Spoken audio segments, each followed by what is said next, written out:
저는 가끔 오래전에 먹었던 음식이 다시 먹고 싶어서 그 음식을 다시 찾아서 먹을 때가 있습니다. 어떤 음식은 괜찮아. 여러분이 하여튼 좋아하는 음식이라고 생각하고 옛날에 한 10년 전에 그 음식을 먹었는데 그 음식을 먹고 싶어서 어떤 식당이나 집에서 다시 해 먹는다고 한번 생각해 보세요. 10년 전에 먹었던 음식, 식당에 가거나 집에서 해서 먹었으면 먹은 후에 반응이 두 가지로 나타날 수 있습니다. 하나는 이런 반응이죠. 바로 그거야.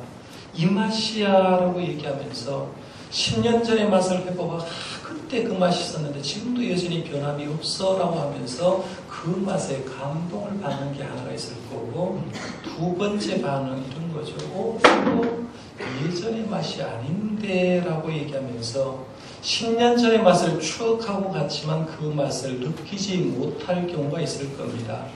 만약 후자인 경우 한번 생각해 봐요. 예전에 그 맛이 아닌데 라고 느꼈다고 하면 예전의 맛이 아닌 이유를 크게 두 가지로 볼 수 있습니다. 하나는 그 음식점 10년 전에 갔는데 음식을 만드는 사람이 변했든지 재료가 변했든지 둘 중간에 하나가 있을 수가 있다는 얘기죠. 초재료가 같은 재료를 가지고 같은 사람이 같은 방법으로 그 음식을 만들었다고 하면 10년 전의 맛이나 10년 후의 맛이 거의 같을 겁니다. 그런데 식당들도 여러분 잘 보시면 알겠습니다만 처음에 잘 돼가지고 손님이 바글바글 하면 어느 순간 양을 줄이거나 뭔가를 조금 부족하게 되어서 10년 전엔 잘 했는데 10년 후에 가보니까 옛날보다 훨씬 더 못한 재료를 쓸 때가 있고요. 또 10년 전에 정사가 잘 되어서 주인이 바뀌어버리거나 주방장이 바뀌어버리면 똑같은 장소에 똑같은 음식을 먹는 것 같은데 그 사람이 바뀌거나 재료를 바뀌어버리면 음식 맛이 없는 걸 봅니다.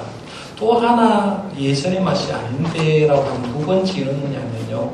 음식을 먹는 사람이 변했기 때문에 그 음식 맛이 아니라고 보게 됩니다.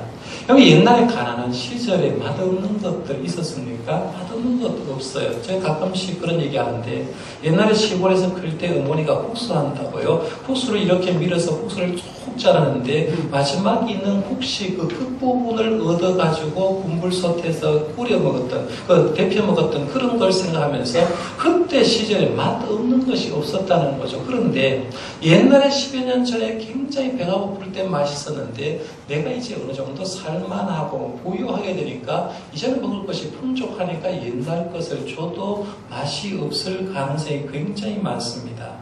우리가 전에 마셨던 음식의 추억의 음식을 10년 만에 먹었는데 그때의 맛을 못 느끼는 건 사실은 별 문제가 아니에요. 왜냐하면 지금도 먹을 것이 넉넉하고 있기 때문에 그것 안 먹어도 먹고 사는데 지장이 없는데 진짜 문제는 이거예요.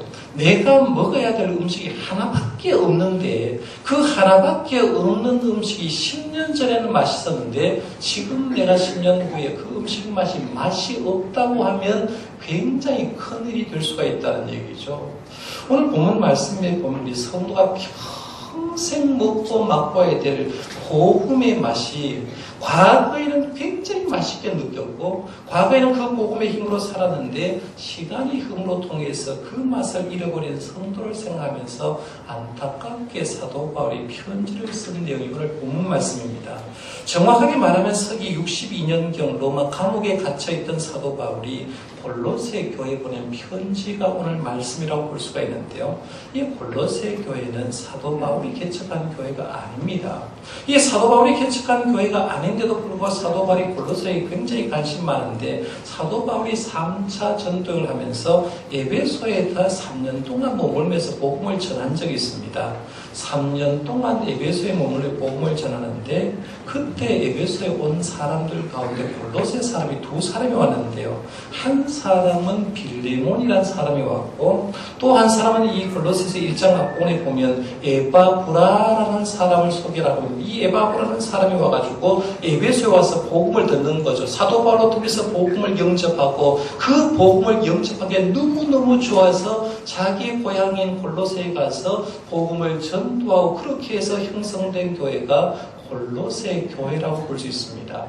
그들이 예수 믿었을 때 얼마나 좋았을까 상상 한번 해볼 수가 있죠. 그럼 우리가 신앙생활하면서 여러분이 처음 예수 믿을 때 한번 생각해봐요. 지금은 뭔가 굳어져 있고 지금은 뭔가 희미한 것 같지만 내가 처음 예수 믿을 때 그때 그 감격은요, 사실은 한 분 한 분 물어보면 굉장히 대단할 때가 많습니다. 박진호 목사님이라는 분이 자신의 신앙 간증하면서 이렇게 글을 써놓은 걸 제가 봤어요. 한번 제가 글을 읽어볼게요. 제가 예수를 처음 믿었을 때의 감격은 참으로 대단했습니다. 평생을 장님으로 지내다가 생전 처음으로 광명을 본 것 같았습니다.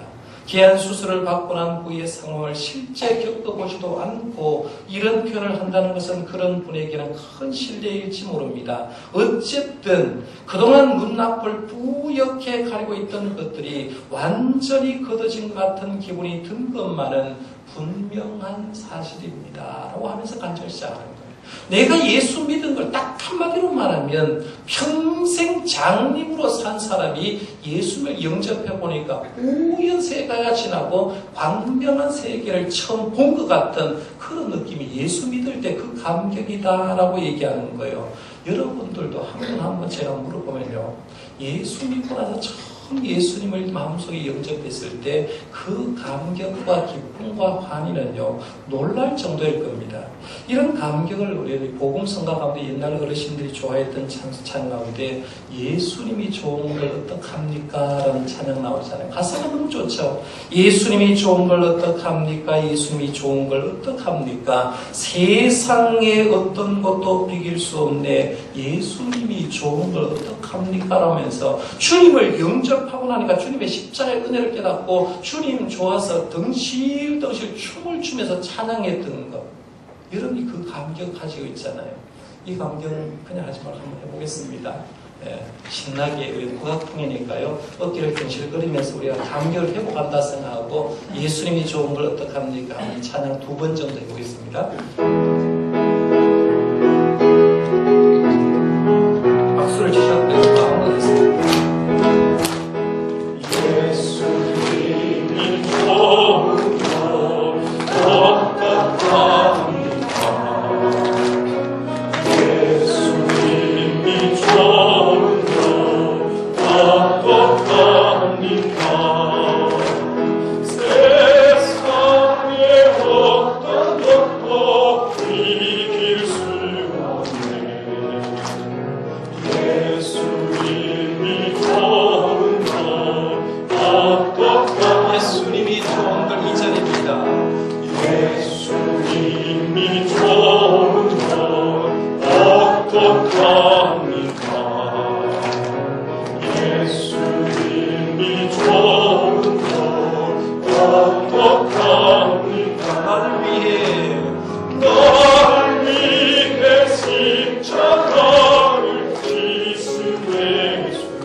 예수님이 좋은 걸 어떡합니까?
주님이 날 구원하기 위해서 십자가에 돌아가셨고 그 사랑을 받은 우리들이 얼마나 감사하겠습니까? 골로새 교인들도요, 이 에바브로를 통해서 복음을 영접하고 너무너무 기쁘게 살았습니다. 빌레몬을 통해서 복음을 영접하고 그들의 믿음은 날로 성숙해지고 성장해 갑니다. 그들로 통해서 전도받은 교인들이 모여서 교회를 하니까요, 성숙한 교회로 만들어가기 시작했습니다. 문제는 그때부터였습니다. 성도들의 믿음이 성숙하고 교회가 성숙한 교회가 되면 그것이 못마땅해서 발악하는 존재가 있어요. 그 존재는 뭘까요? 사단은 싫어하는 거죠. 이 사단이 골로새 교회가 은혜 충만하고 성령 충만해가지고 신앙생활 잘하는데 사단이 그게 보기 싫으니까 그 교회에 뭘 보내느냐 하면 이단들을 보냅니다. 교인들을 하나하나 넘어지게 합니다. 교회에 이단들이 침투하니까 그토록 좋아하는 복음, 그토록 대단해 보였던 예수님의 가치를 떨어뜨리기 시작했습니다. 골로새 교회 역시 그렇습니다. 이단이 침투오니까요, 교인들의 신앙이 흔들리는데 이단들이 와가 이런 주장을 합니다. 첫 번째는 영은 선하고 물질은 악하다라고 얘기합니다. 두 번째는 구원받기 위해서는 예수를 믿으면 구원받는다고 배웠는데 이단들이 들어와가지고 구원받기 위해서는 의식들을 지켜야 한다라고 얘기하는 거죠.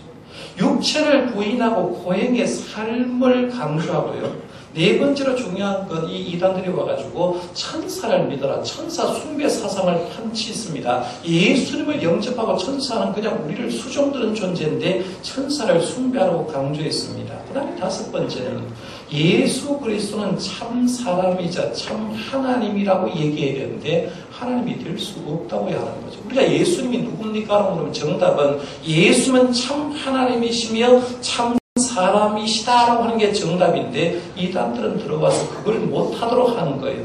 그 다음에 여섯 번째는 구원받기 위해서는 은밀한 지식을 소유해야 된다라고 하면서 지식적인 면을 강조하기 시작했습니다. 일곱 번째는 인간의 지혜와 전통과 철학을 존중하도록 했고요. 여덟 번째는 여러 종교의 요소들을 혼합하면 더욱더 훌륭한 종교가 된다라고 얘기했어요. 그 다음에 아홉 번째, 너희는 이미 구원받았으니까 마음대로 살아도 된다, 즐기면서 살아야 된다고 하면서 도덕과 부도덕과 타락을 강조하는 거죠. 이단에 들어와서 성도 한 사람을 농락시킵니다. 한 사람이 이단 받으니까 예수님이 좋아서 예수님이 커 보였고 복음이 굉장히 되는데 어느 순간 이단이 들어오니까 예수님이 거리감 걸고 복음에 대해서 거리감 겁니다. 한 사람, 두 사람 신앙이 떨어지니까 교회 공동체가 어느 순간 싸늘하게 식어가기 시작했습니다.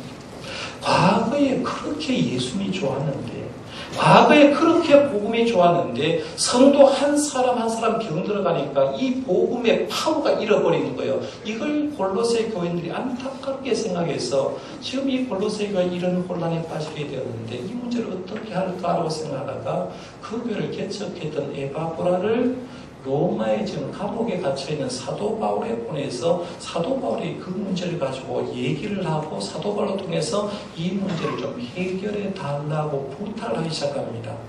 에바브라가 로마의 감옥에 있는 사도 바울을 찾아가는데 사도 바울은 이 골로새 교회 한 번도 가본 적이 없지만 그들의 영적으로 떨어진다는 소리를 듣고 안타까워하면서 편지를 쓰기 시작하는데 그 편지가 오늘 본문의 골로새서를 하던 거죠. 그런데 골로새서를 읽어보면 지금 뭘 강조하느냐 하면요, 사도 바울 지금 이단으로 인해서 신앙이 떨어지는 이 골로새 교인들에게 복음과 예수님의 가치를 떨어진 걸 올리려고 하는 거죠. 예수님이 어떤 분이냐? 한마디로 말하면 신학적으로 골로새에서의 핵심은 뭐냐면 기독론입니다. 예수님이 어떤 분이냐? 예수님이 어떤 분인가를 다시 한번 얘기하면서 예수님에 대한 신앙을 다시 일으켜 세우려고 하는데요. 오늘 본문 말씀에 이제 19절 말씀부터 23절 읽었습니다만은 1장 앞부분부터 쭉 몇 가지를 더 올라가서 한번 생각해 보면 사도 바울이 예수님이 이런 분이다라고 얘기하면서 가르쳐 줍니다. 첫 번째는 예수님은 하나님의 형상이다라고 했어요. 15절 상반절 말씀에 보면 그는 보이지 아니하는 하나님의 형상이시오라고 했습니다. 요한복음 1장 18 8절 말씀에 봐도 본래 하나님을 본 사람이 없으되 아버지 품속에 있는 독생하신 하나님이 나타내셨느니라고 하는데요. 성경 말씀에 보면 우리 믿음의 선배들이 하나님을 본 방법들이 여러 가지가 있습니다. 예를 들면 아담은 하나님의 발자국 소리로 통해서 하나님을 경험했습니다. 아벨은 제사를 드리면서 연기가 하나님께 올라가는 걸 보고 연기로 통해서 하나님을 경험했고요. 노아는 무지개를 통해서 하나님을 경험했고 아브라함은 하나님의 음성을 들음으로 통해서 하나님을 경험했습니다. 모세는 불타는 가시떨기 속에서 하나님을 보았고 구름기둥과 불기둥을 통해서 하나님을 보았습니다. 오늘 우리들은 어떻게 하나님을 보느냐 하면 예수님을 통해서 볼 수 있다는 거죠. 예수님이 하나님의 형상이기 때문에 예수님만 보면 하나님이 어떤 분이라고 볼 수 있다고 하면서 사도 바울은 예수님은 하나님의 형상이라고 했어요. 두 번째, 예수님은 창조주다라 했어요. 16절 말씀에 보면 만물이 그에게서 창조되되라고 얘기하면서 예수님이 우리의 눈에 보이는 것 창조할 때 주님 창조했다. 해와 달과 별 눈에 보이죠. 그리고 눈에 보이는 것뿐만 아니라 보이지 않는 것들 영적인 세계도 예수님이 창조하셨고 예수님이 통치하고 계시다라고 하면서 예수님이 창조주라고 했어요. 그 다음에 오늘 말씀 18절 상반절에 보면 그는 몸인 교회의 머리시라라고 말하면서 예수님은 교회의 머리라고 했어요. 예수님이 교회의 머리다. 예수님이 하나님의 형상이다. 창조주다 말은 굉장히 소중한데요. 우리가 교회 생활하는 우리들, 내가 예수님을 믿는 믿음의 사람으로 내가 교회라고 했을 때 사실은 굉장히 소중한 말이 뭐냐면 교회의 머리는 그리스도라는 거죠. 여러분 사람 한번 보세요. 때로는 사람이요. 손 하나 없이도 사는 사람이 있습니다. 그렇죠? 팔 하나 없어도 사는 사람이 좀 불편해서 그래요. 그런데 사람이 머리가 없이 사는 사람 없다는 얘기죠. 머리가 딱 떨어지는 순간 그 사람은 죽은 사람입니다. 그렇듯이 우리가 교회의 머리가 그리스도라는 말은 뭐냐면 주님이 내게 빠져버리면 나는 죽은 인생이라는 거죠. 그래서 주님과 나는 생명 관계라는 얘기를 할 때 예수님은 교회의 머리라고 했어요. 그 다음에 오늘 본문 말씀 20절에서 22절 말씀에 보면 예수님은 하늘과 땅을 화목시키시는 분이다라고 얘기했습니다. 예수님이 십자가에 흘리신 그 보혈의 피로 인해서 하나님으로부터 마음이 원수가 되고 죄로 인해서 단절됐던 우리가 하나님과 연결되어서 우리가 하나님의 자녀가 되었고 우리가 하나님을 부를 때 하나님 아버지라고 부르면서 그렇게 연결되었다는 거죠. 지금 사도 바울은 골로새 교회 이런 얘기하는 거죠. 하나님이 예수님이 하나님의 형상이다. 창조주다. 교회의 머리다. 하늘과 땅을 화목시키는 분이라고 얘기하면서 그분이 나의 구세주인 것에서 절대로 흔들리지 마라 라고 얘기하는 거예요. 23절 상반절 말씀해 보세요. 만일 너희가 믿음에 거하고 터 위에 굳게 서서 너희 들은 바 복음의 소망에서 흔들리지 아니하면 그리하리라 했는데요. 복음의 소망에서 흔들리지 아니했으면 좋겠다는 거죠. 복음의 소망에서 흔들리지 않으면 너희들 구원받은 하나님의 백성으로 자녀로 살 수 있다라고 얘기를 하고 있는데 한마디로 말하면 너희가 받은 복음에서 어떤 환경이 와도 흔들리지 않았으면 좋겠다는 거예요. 제가 서론에서 음식 얘기를 좀 했습니다. 10년 전에 먹었던 음식, 다시 그 음식 맛을 추억하면서 식당에 가서 먹어봤는데 10년 전에 맛이 아닐 경우를 얘기를 했습니다. 아닌 이유를 두 가지를 했죠. 하나는 그것을 만드는 주방장이 바뀌었거나 주인이 바뀌었거나 재료가 바뀌었을 때 맛이 없다. 두 번째는 그것을 먹는 사람의 입맛이 바뀌었기 때문에 그 맛을 찾지 못한다고 얘기했습니다. 그런데 한번 생각해봐요. 이걸 복음에 이제 가져와서 적용을 시켜보는 겁니다. 복음은 10년 전에 내가 예수를 처음 믿게 될 때 복음하고 10년 후에 내가 믿고 있는 복음은 바뀌지 않는다는 거죠. 내가 10년 전에 예수님을 처음 영접했을 때 감격과 기쁨이 있었던 복음이 10년이 지났다고 해서 변색되거나 퇴색되지 않는다는 거예요. 우리가 히브리서 13장 8절 말씀 잘 아는 말씀입니다. 예수 그리스도는 어제나 오늘이나 영원토록 하되었어요. 동일하십니다 했어요. 예수 그리스도는 2000년 전에도 1000년 전에도 지금도 동일하다. 앞으로도 영원히 동일하다는 거예요. 갈라디아서 1장 7절에서 8절 말씀에 보면 이렇게 말합니다.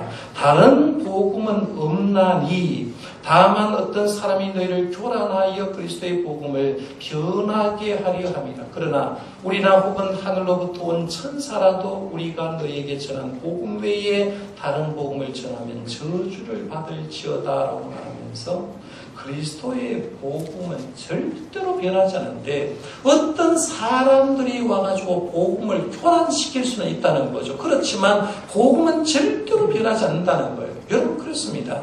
초대교회에서 성도들이 받았던 복음이나요, 지금 우리가 받는 복음은 똑같은 복음입니다.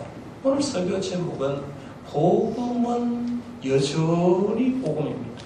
복음은 여전히 복음이라는 거죠.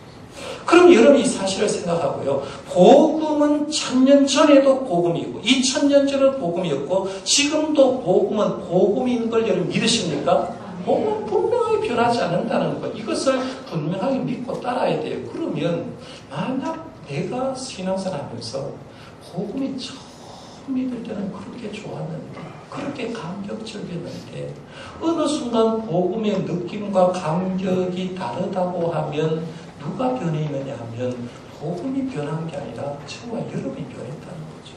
내 신앙이 지금 변했다는 거예요. 그래서 내가 신앙생활 복음의 열정을 보면서 옛날에 처음 믿을 때 그렇게 좋았던 복음이 어느 순간 시들해 가고 있다고 하면 복음에 문제가 있는 게 아니라 복음을 지금 믿고 따르는 얘가 상황에 따라 수시로 뭔가 변화가 있는데요. 그렇다고 하면 우리가 해야 될 게 뭐냐면 복음의 열정한테 찾아오는 거죠. 복음의 진리한테 찾아오는 거예요. 그를 위해서 기도하고 예배 생활하면서 복음의 열정이요.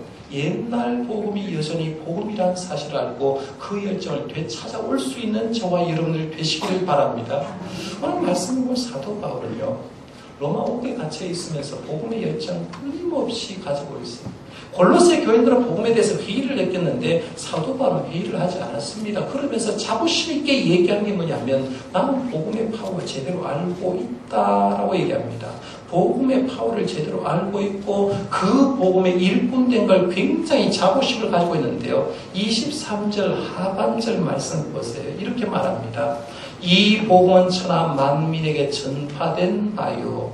나 바울은 이 복음의 일꾼이 되었노라. 이 말씀 속에 느끼는 느낌이 뭐냐면요. 사도 바울의 자부심입니다.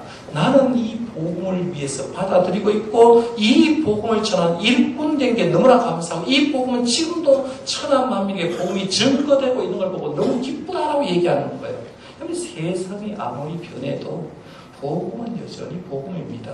뿐만 아니라 복음이 여전히 복음이기 때문에 복음이 전해지는 것은 지금도 하나님의 역사가 구원의 역사가 일어나는 거예요. 지난해 5월에 출간된 책 가운데 아름다운 발걸음이라는 책이 있습니다. 이 책은 우리가 동시대에 살면서 세계 곳곳에 나가가지고 선교를 하는 선교사님들의 얘기를 다루고 있습니다. 11사람의 선교사가 선교지에서 어떻게 선교하였는지 하나님을 어떻게 경험했는지를 보여주는 그런 책인데요. 이 11명의 선교사님 가운데 두 번째 책 내용 가운데 이슬람 선교를 했던 아프가니스탄 선교를 했던 그 선교사님 얘기를 하는데 제목이 이렇습니다. 아프가니스탄 선교는 정말 가능한가? 아프가니스탄 선교는 정말 가능한가라는 제목으로 이 박종상 선교사님 지금 한국에 들어와서 담임 목사를 하고 있습니다만은 자기 선교 얘기를 다루고 있어요. 여러분 아프가니스탄 하면 생각나는 사건 생각나죠. 벌써 오래된 얘기입니다만은 2007년도 7월 달에 분당 샘물교회 청년들 23명이 목사님과 함께 아프간에 가가지고 선교 활동을 하다가 탈레반으로 인해서 피랍되어가지고 목사님 돌아가시고 청년 한 사람이 죽어서 나머지 21사람이 고사일생으로 구원받아가지고 이제 한국에 온 거였어요.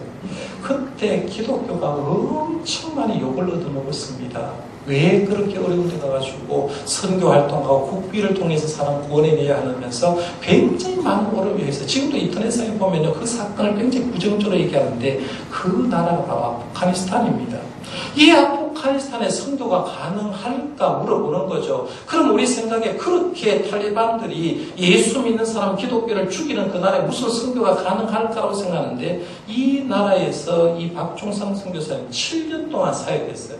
7년 동안 사역하면서 사역 얘기를 쭉 풀어가는데, 선교사님 글 내용을 보니까 이런 내용이 있습니다. 어떤 아프간 청년 하나가 와가지고 자기가 예수를 영접하니까 선교사님 추천을 받아가지고 내가 성경 공부를 좀 하고 싶다라고 얘기하더라는 거예요. 그래서 선교사님이 청년 한 명을 놓고 성경 공부를 가르치는데 9달 동안 하루에 3시간씩 성경을 가르쳤다는 거죠. 그래서 성경 내용도 가르쳐주고 부수적으로 교회 역사도 가르치고 기본적인 교리도 가르치고 예배 인도에 필요한 실제적인 것들을 쭉 가르쳐 주었다는 얘기입니다.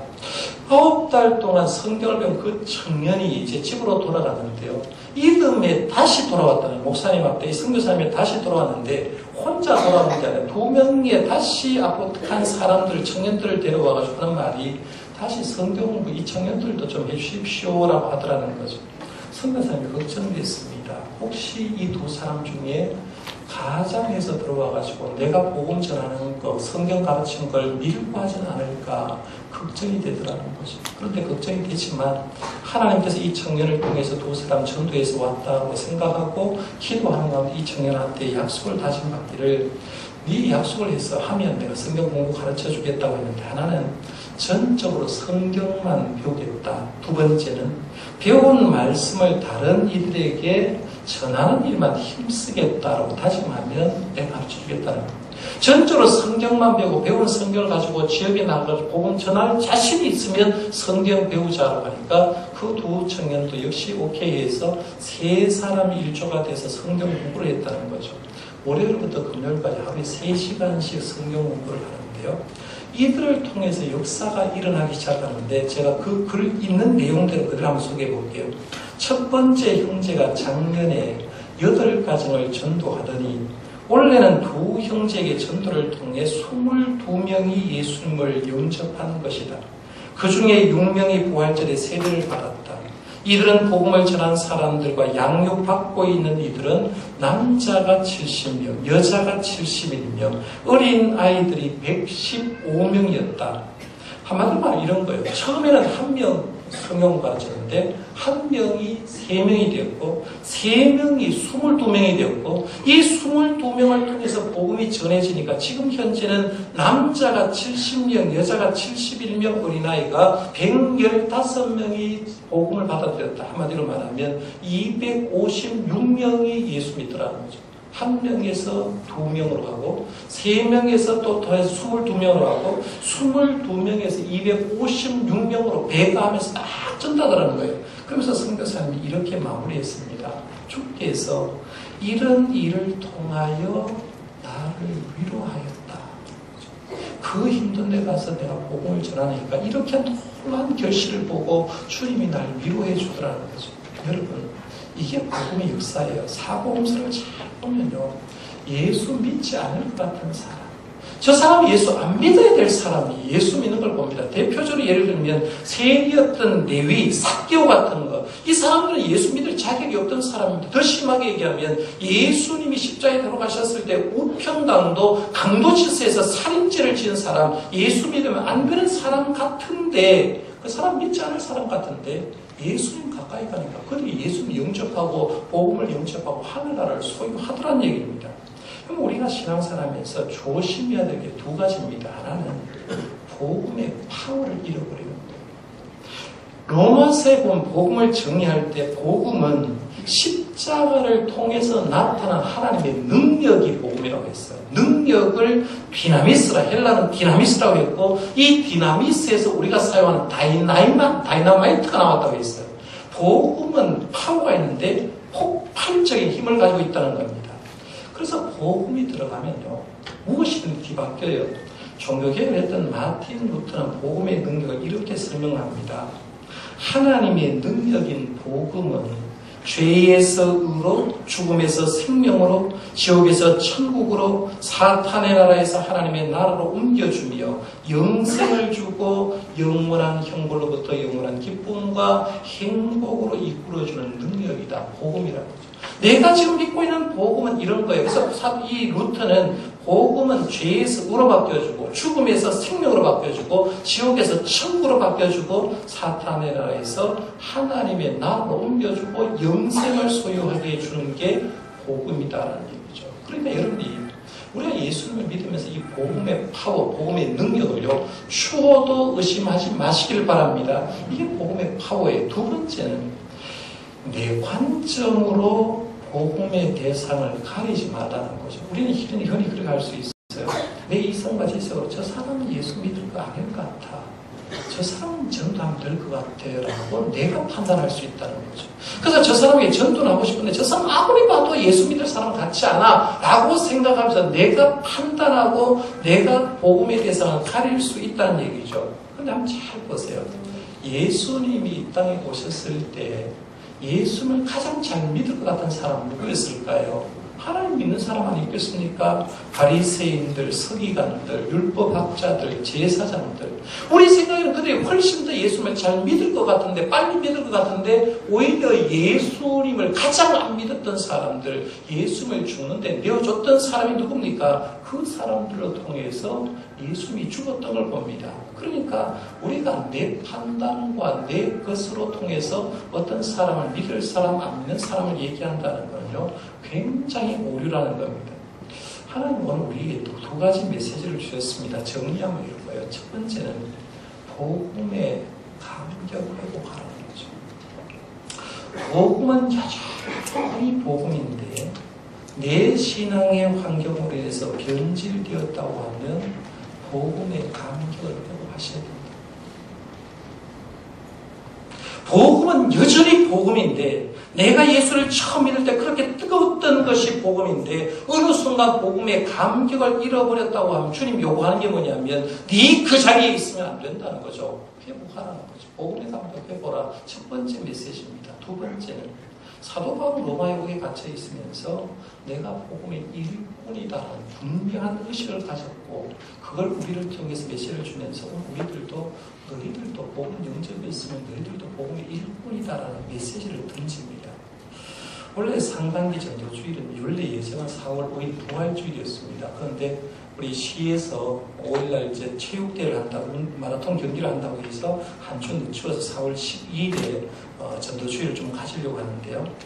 남은 한 달 동안 여러분이 생각 두 가지입니다. 하나는 복음에 대한 열정, 내가 회복하는. 두 번째는 나도 복음의 일꾼이다라는 의식을 가운데 내가 진짜 이 파워 있는 복음을 나로 통해서 증거해서 여러분을 통해서 구원받는 자가 늘어나는 역사가 일어나기를 바랍니다.